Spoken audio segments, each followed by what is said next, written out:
Sekalian, mari kita lanjutkan kajian kita berkenaan dengan istighfar.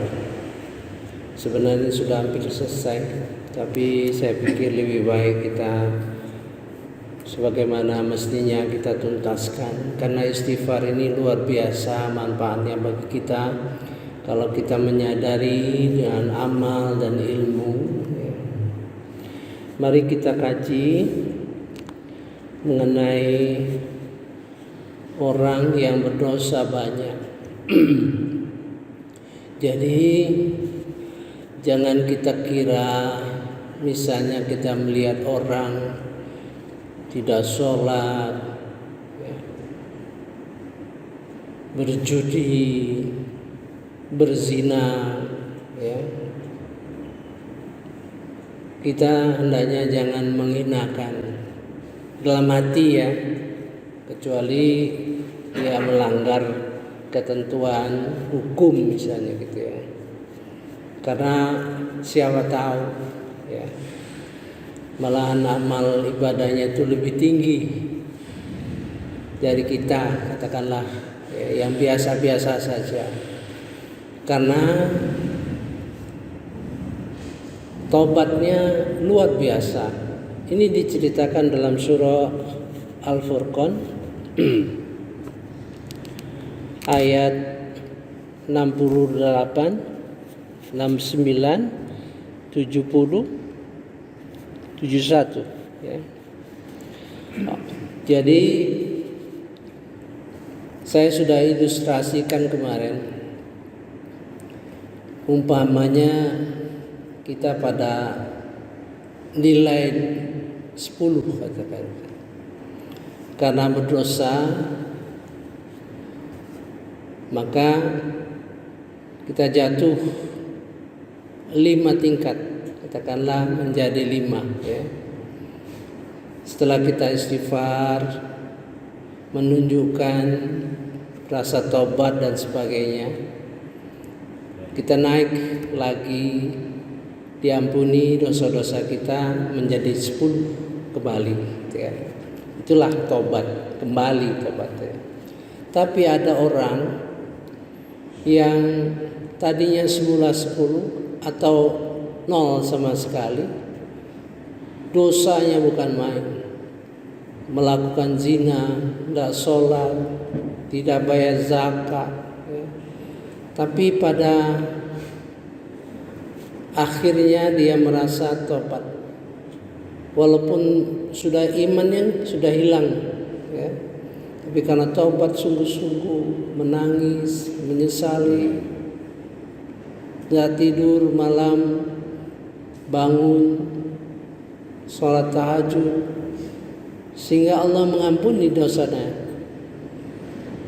Katakan dosanya 10 turunnya jadi 0, maka dosa diampuni Allah Subhanahu wa taala, dia kembali ke 10, kemudian dosanya tadi dirubah menjadi pahala, maka dia mendapat nilai 20 ya.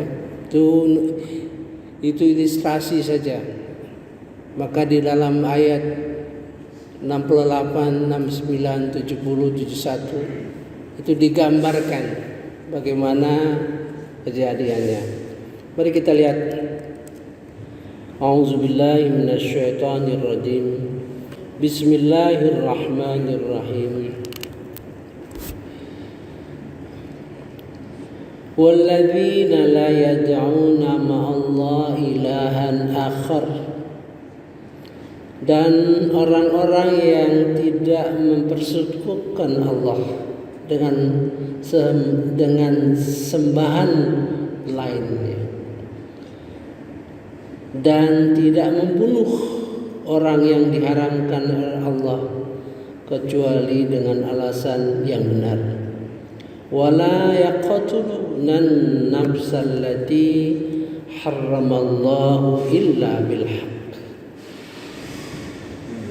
Dan orang yang tidak berzina, wala yaznun, dan barang siapa Wa may yaf'al dzalika yalqa asama. Barang siapa melakukan demikian, niscaya dia mendapat hukuman yang berat. Dosa-dosa besar. Itu antara lain berzina, mensekutukan dan lain-lain itu. Yudha'af lahu, akan dilipat gandakan padanya al-azab, siksa, hukuman. Yaumal qiyamah, pada hari kiamat. Wa yakhlud fi muhana, kekal di dalamnya dalam keadaan hina. Illa, kecuali, ya. Illa man taba, kecuali yang bertobat. Wa amana wa amila amalan salihah. Jadi ada dua orang bertobat, ya, gambarannya. Yang kedua bertobat juga, ya. Jadi saya bandingkan kalimat yang pertama dengan kedua. Illa man taba wa amana wa amila amalan salihah. Dengan orang yang bertobat kedua, wa man taba wa amila salihah. Beda, ya, beda. Yang pertama, illa man taba, sama dengan wa man taba, sama itu persis katanya. Wa amana, di kedua tidak ada. Dan dia beriman, yang di bawah tidak ada. Artinya orang pertama tadi melakukan dosa-dosa besar sehingga hilang, imannya hilang, gugur. Ya, bayangin orang yang berdosa sehingga imannya gugur, membunuh orang, berzina, ya, dan lain-lain, sehingga imannya hilang. Jadi wa amana, dia kembali kepada beriman kembali, ya. Wa amila amalan salihah. Di kedua, wa amila salihah. Jadi yang di atas 3 kata, yang dua kata. Wa amila amalan salihah wa amila salihah. Jadi yang pertama tadi luar biasa tobatnya, ya. Tobatnya dari hari ke hari, semakin hari semakin penyesalannya bukan main. Dibandingkan yang kedua tadi, karena dosanya itu biasa-biasa saja, ya. Jadi bertobat, menangis, sedih gitu. Tapi kalau yang tadi disertai dengan amal-amal. Jadi Rasulullah memberikan berapa kriteria melihat orang yang betul-betul bertobat itu. Sholat malam, ya kan? Kemudian dia baik sama orang tuanya. Karena mula-mulanya biasanya kejahatan itu mula dari orang tua. Bisa ngibulin orang tua, nyusahin orang tua. Jadi berbalik kembali kepada berbuat baik kepada orang tuanya. Sedekah, banyak sedekah. Karena sedekah itu bisa menghindari, ya, musibah, bisa mendapat ampunan. Kemudian melupakan teman-teman lamanya, ya, teman-teman lama, tempat-tempat lama yang dia itu sudah dilupakan, tidak kembali lagi, ya. Itulah kira-kira digambarkan oleh Rasulullah SAW. Maka faulaika yabaddilu maka mereka itulah Allah menggantikan, yubaddilullahu sayyi'atihim hasanat, digantinya, ditukar kejelekan tadi, keburukan, dosa-dosa tadi menjadi kebaikan. Jadi kalau orang yang tadi hilang 10 poin sampai imannya tidak ada, 0, dikembalikan oleh Allah Subhanahu wa taala dan dirubah. Jadi kita jangan pernah menghina, ya, merendahkan orang-orang yang katakanlah tidak begitu baiklah kehidupan mereka. Kalau kita doakan, kita nasihati, ya, dan jangan dikira siapa tahu dia jauh lebih baik dari kita, gitu ya. Sedangkan penutupnya, wa kana Allahu ghafurur rahim. Yang pertama, ya. Yang kedua, fa innahu yatubu ilallahi mataba. Bedanya, wa kana Allahu ghafuran rahim. Dan Allah Maha Pengampun dan Maha Sayang.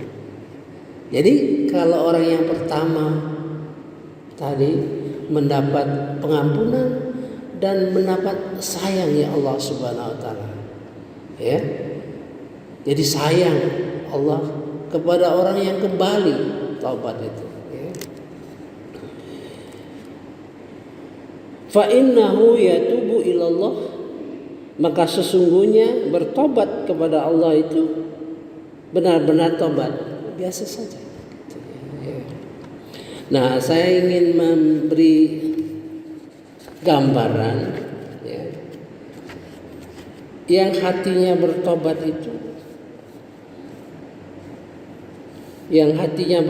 itu, diberi kesempatan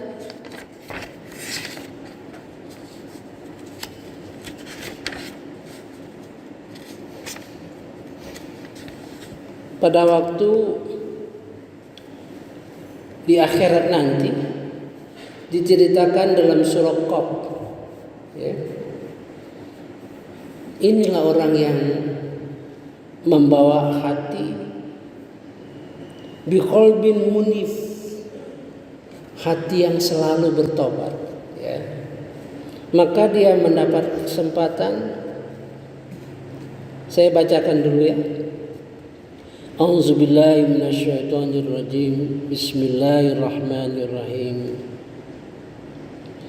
Wa uzlifatil jannah lil muttaqina ghaira ba'id.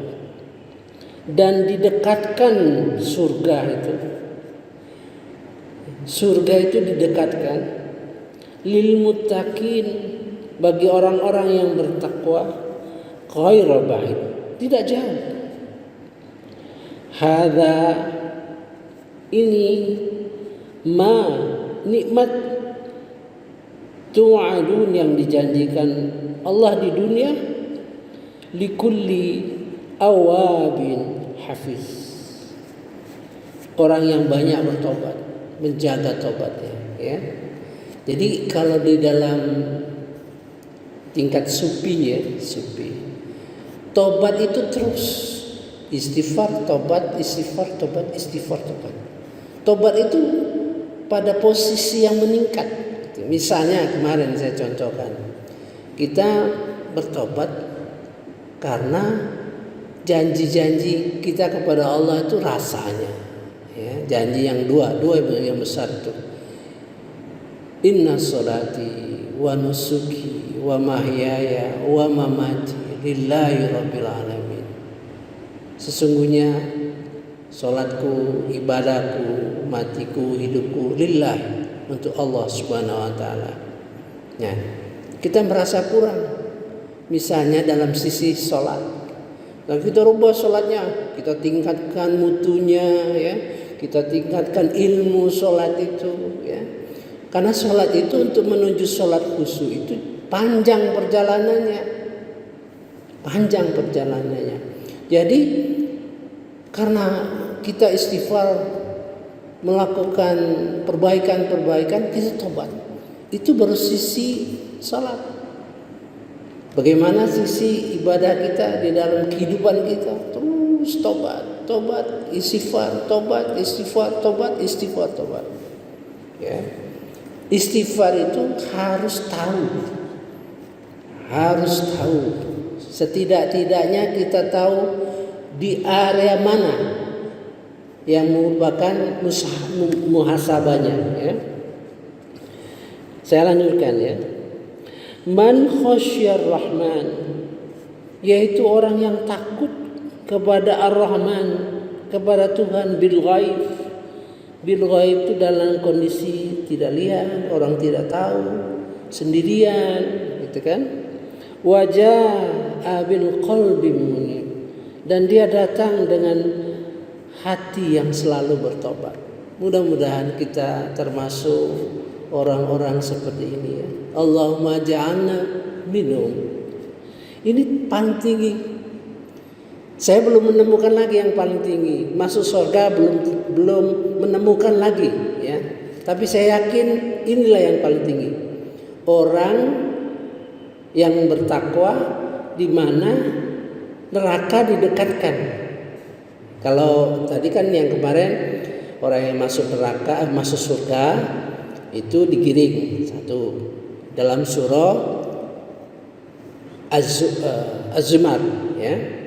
Kemudian orang masuk surga dimasukkan, artinya dia tidak dalam posisi aktif, ya. Misalnya dijemput terus masuk lift misalnya, kan gitu. Kemudian orang masuk surga masuk sendiri, kayak orang VIP, orang istimewa masuk sendiri. Biasanya kalau kita naik pesawat katakanlah, ya, kita punya kartu yang gold atau premium, masuk kapan saja, terakhir, ya, kita tunggu sampai orang terakhir. Dan ini garbaratanya itu didekatkan kepada orang ini, ya.